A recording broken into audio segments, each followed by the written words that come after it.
Today we're going to talk about a question that I've been getting a lot recently. Does sharing all about your self-reliance and your homesteading and your gardening, don't you worry about that, Amy? Doesn't it make you a target if it all hits the fan?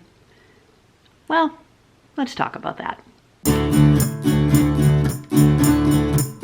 I like to encourage people to share all the cool things that they are doing on their homestead, at their home, whatever, because I think that it's a lot better than listening to what's happening on the news most of the time. And when I did a podcast about this recently, about why it's really important to share all the cool things that you're doing, I had some people who responded with, yeah, but if I share all the cool homesteading and self-reliance and prepping things that I'm doing on my homestead, I'm making myself a target if it all hits the fan. So today, I'm gonna give you my $1.50's worth of opinion about that. Now, let's be clear.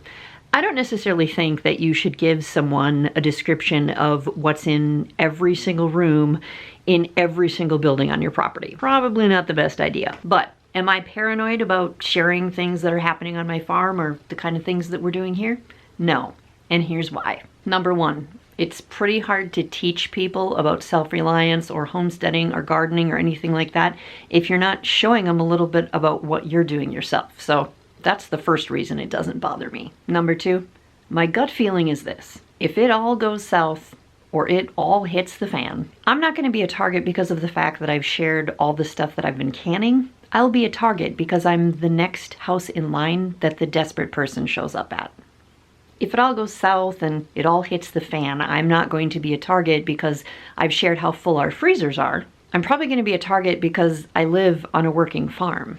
If it all goes south and it all hits the fan, people will go nuts in different ways. People show their stress or their desperation in different ways. And if things get bad enough, like some of y'all are fantasizing about, all bets are off. The rules don't apply. And people will end up going after each other for all sorts of reasons. I hear a lot of people say, I won't share that online or I won't talk about that because I don't want a random stranger or some shirt-tail relative showing up and trying to take my stuff or bugging me because they know I have stuff. The way I see it, if it does hit the fan, if it all goes south, you know who I probably have to worry about the most?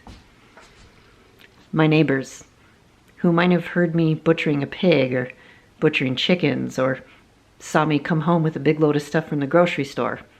That's probably who I'd have to worry about the most. Nothing against my neighbors, they're great, but I'm not worried about some random person on the internet coming to get me because they know that I can a lot. If you're worried about people coming to take your stuff or bothering you because they know you've got all the things, it's your choice to stop talking about that. You can do that, you have that option, but please don't assume that not talking about it is going to somehow prevent people from showing up to take your stuff or beg from you.